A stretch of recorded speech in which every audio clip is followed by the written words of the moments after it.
मुझे याद आ गया, मैं सुनाता हूँ आपको। ऐसा आपने सुनी होगी, फिर से सुनाता हूँ, सामने आज लाइव सुन लो। एक बार एक राजा के राज्य में बहुत सारी प्रॉब्लम्स थी, ठीक है। अब वो परेशान राजा एक महात्मा के पास जाके बोलता है कि महात्मा जी बहुत प्रॉब्लम्स है, बहुत प्रॉब्लम्स है, कोई समाधान दो हमें। तो महात्मा जी उनको एक बॉटल दे देते हैं, कहते हैं लो ये ले जाओ और इसे अपने आंगन में जाके, अपने राज्य में जाके खोलना। जाते महल में आके खोलते हैं उसको, जैसे खोलते हैं उसमें जिनी प्रकट होता है। कौन? जिनी प्रकट होता है। जिनी प्रकट होता है, हुकुम मेरे आका। राजा कहता है कि मेरे राज्य में जितनी भी प्रॉब्लम्स हैं सारी खत्म करके आओ। जिनी 2 मिनट के अंदर सारे राज्य की सारी प्रॉब्लम्स खत्म करके सामने आ जाता है। कहता है राजन, मैंने सभी समस्याओं को खत्म कर दिया है, अब मुझे और काम दो। राजा देखता है उसकी तरफ, है सारा काम, अच्छा और क्या काम दो, मेरे पास तो और काम नहीं है कुछ। कहता है कि मुझे और काम दो वरना मैं तुम्हें खा जाऊंगा। राजा डर जाता है, अरे भाई ये तो खा जाएगा। डरता हुआ भागता है महात्मा जी के पास। कहता है महात्मा जी वो तो मुझे खाने की बात कर रहा है, क्या करूं? कहता है कि एक काम करो, अपने आंगन में एक सीढ़ी खड़ी करो, सीढ़ी खड़ी कर दो और उसको बोलो इस पे चढ़ उतर चढ़ उतर चढ़ उतर, उस पे बिजी हो जाएगा और तुम बच जाओगे। वो आके सीढ़ी खड़ी कर देता है। सीढ़ी खड़ी करते ही कहता है एक काम कर, तो इस पे चढ़ उतर बस तेरा यही काम है। जिन्न तुरंत शुरू हो जाता है, टक टक टक टक टक टक टक। सोचने की बात है, आपको जरा सोचिएगा, जो जिन्न इतना पावरफुल है, इतना शक्तिशाली है, वो राजा की बात मान कैसे गया कि सीढ़ी पर चढ़ उतर चढ़ उतर चढ़ उतर? अगर मुझसे आपसे कोई बोले कि सीढ़ी पे चढ़ उतर चढ़ उतर चढ़ उतर चढ़ उतर, तो हम क्या करेंगे? हम क्या बोलेंगे? क्यों चढ़ू भाई, पागल थोड़ी ना हूं मैं क्यों चढ़ू? लेकिन उसने नहीं बोला, पता है क्यों?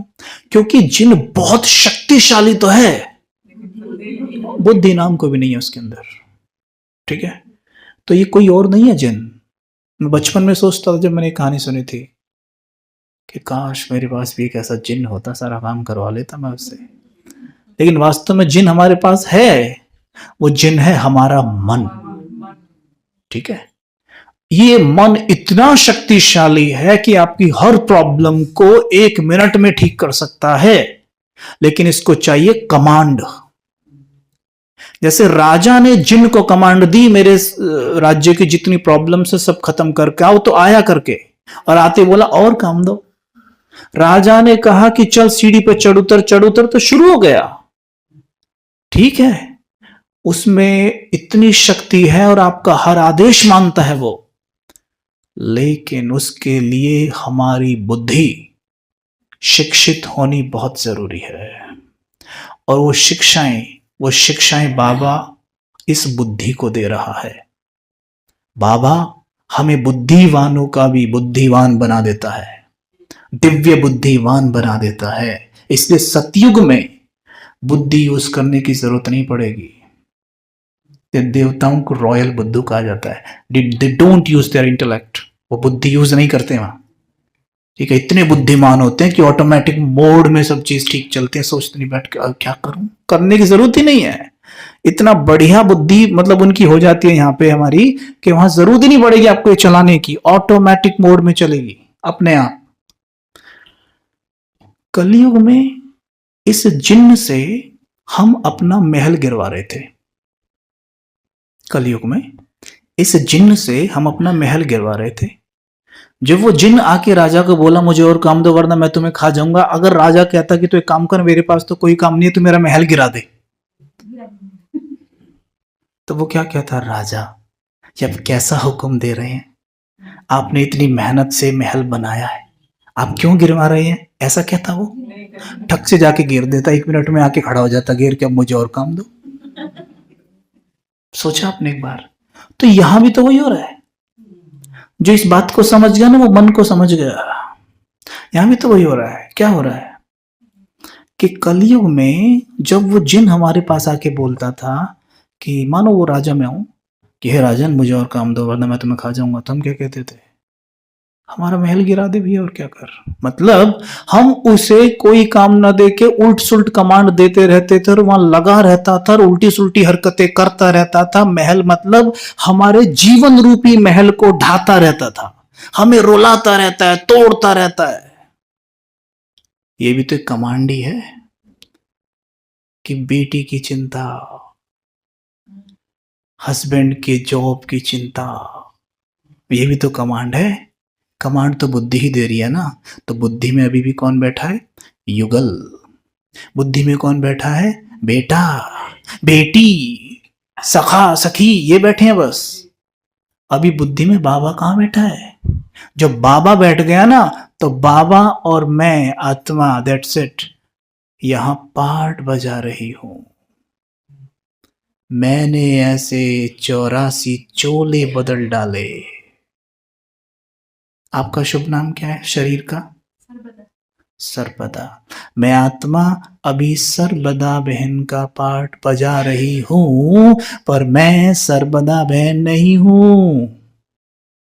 जब मैं स्वयं को सर्वदा बहन मानती हूं, वास्तव में जो इमोशंस, जो सोच, जो फीलिंग्स मेरी चलती है ना, वो मेरी नहीं है, वो तो सर्वदा बहन वाली है। यानी जैसे अमिताभ जी किसी मूवी में काम कर रहे हैं, जैसे शोले की हम बात करें तो शोले में वो जय बने हुए हैं, तो वो जय का जो इमोशंस होने चाहिए मूवी में, जो जय का कैरेक्टर की डिमांड है, अमिताभ जी को वो करना पड़ेगा। अमिताभ जी घर पे एकदम शांत रहते हैं, सबसे प्यार से बात करते हैं, लेकिन जय की मानो डिमांड है सबको पहली बात पे चांटा मार देना है, तो उनको मारना पड़ेगा। लेकिन वो वहां अमिताभ नहीं है, अब वो जय हैं, पर उनकी वास्तविकता क्या है? अमिताभ। अब सोचो घर, जब तो चलो कैमरा ऑन है, कैमरा ऑन है, वो चांटा मार रहे हैं सबको, कैमरा ऑफ हो गया, अब फिर जाके सबको चांटा ही मार रहे हैं वो, बैक स्टेज जाके भी चांटा मार रहे हैं, घर जाके भी चांटा मार रहे हैं सबको, तो उनका जीवन कैसा हो जाएगा? Now he has to be Amitabh Bachchan. उसे अपनी रियलिटी में रहना है, ठीक है, रियलिटी में रहना है। तो यहां जब संगम युग शुरू हुआ ना, तो बाबा ने कहा बच्चे अपनी रियलिटी में आ जाओ। अब तुम उस पिक्चर में काम कर रहे हो जिसमें हमें ओरिजिनल अमिताभ चाहिए। यहां कैरेक्टर भी अमिताभ वाला ही है। अब यहां जय, वीरू, कोई बॉस, कोई डॉन नहीं है।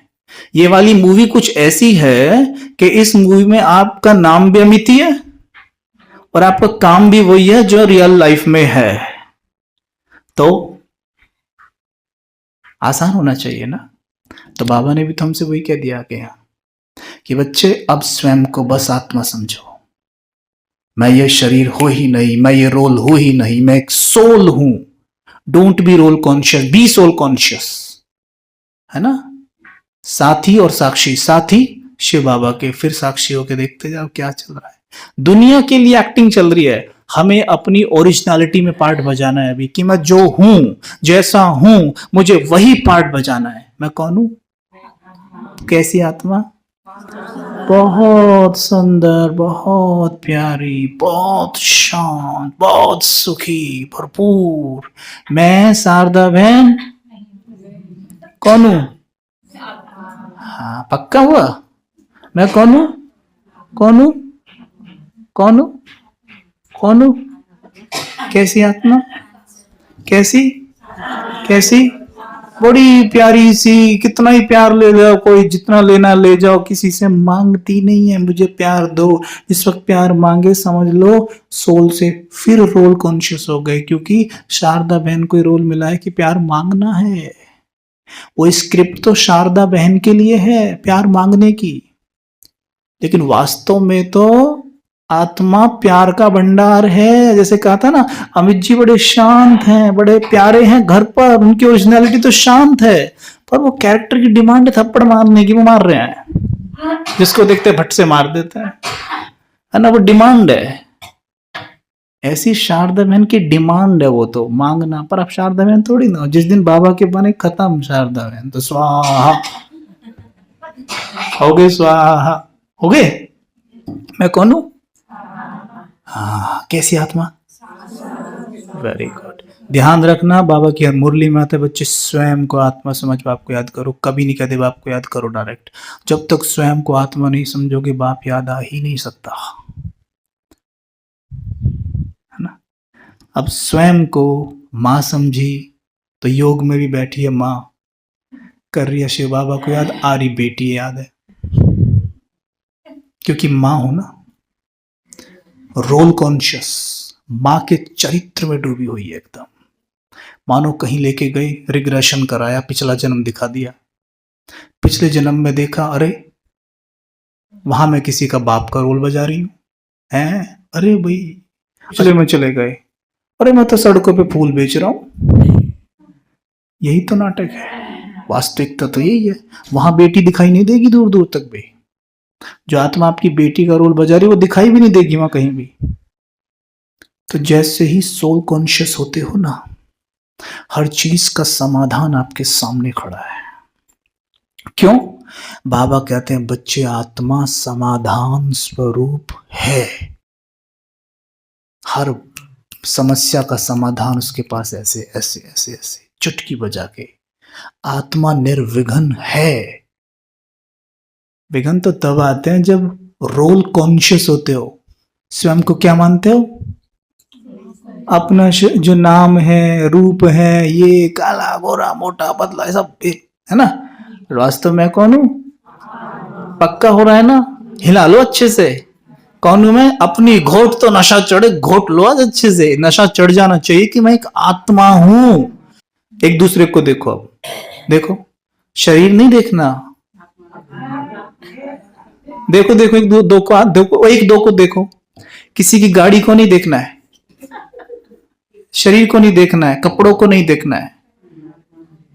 कैसी आत्मा दिख रही है? इतनी जल्दी देख ली, इतनी जल्दी देख ली। वाह, आप तो बड़े फास्ट हैं।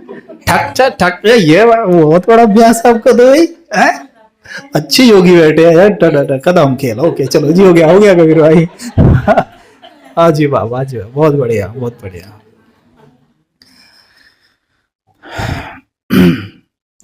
कभी योग में जब बैठा करो ना, लाया करो सामने कि मैं आत्मा,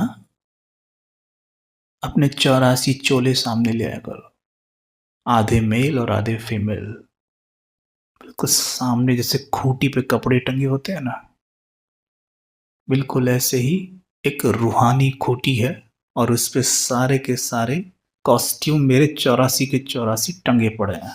ये रहे, देखना जरा सामने से। देखने लग गए क्या? ये रहे, सतयुग से शुरू हो रहे मेरे और जा रही हूँ। सतयुग में देखो वो श्री नारायण वाला कॉस्ट्यूम वो टंगा हुआ, जो कॉस्ट्यूम में आत्मा स्वर्ग में पहने हुए हो। देखना जरा गौर से। पहन लिया, पहन लिया। अब ज्ञान के आईने में स्वयं को देखो।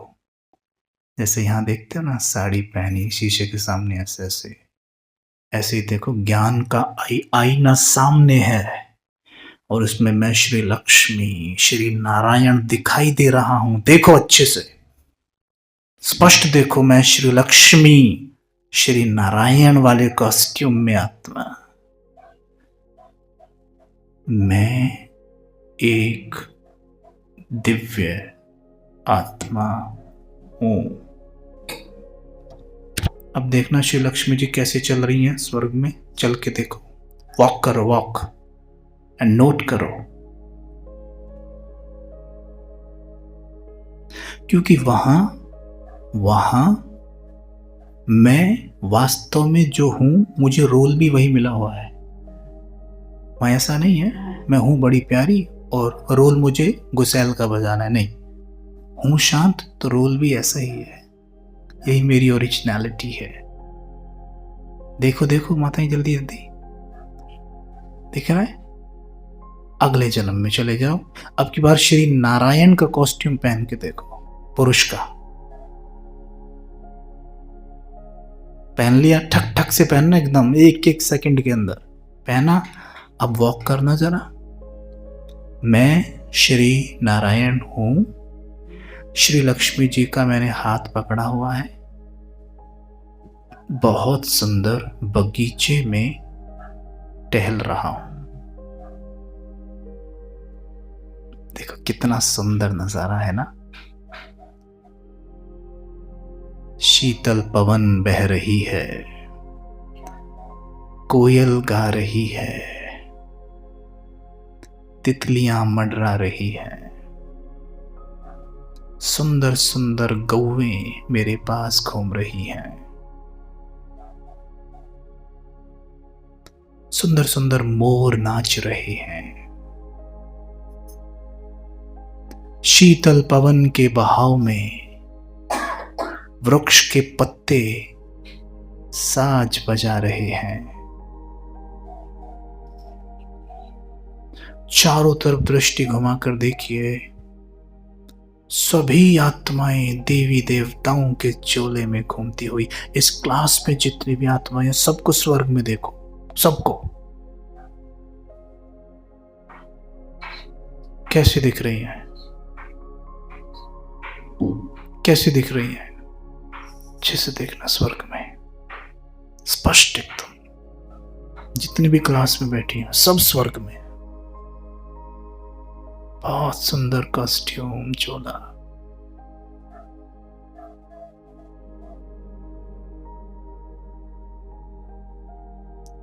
ओम शांति। कॉस्ट्यूम बदल सकते हैं, ऐसे बदल सकते हैं। Practice makes a man perfect. Perfect practice makes a man perfect. Practice करेंगे तो जैसे ये कपड़े खूंटी से उतार के पहनते हो ना, ऐसे ही शरीर रूपी कॉस्ट्यूम को खूंटी से उतारो और पहनो, उतारो पहनो, उतारो पहनो। राइट। लेकिन मैं कौन हूं? एक सुंदर कलाकार आत्मा। कौन हूं मैं? कौन हूं मैं? अब आगे चलते हैं।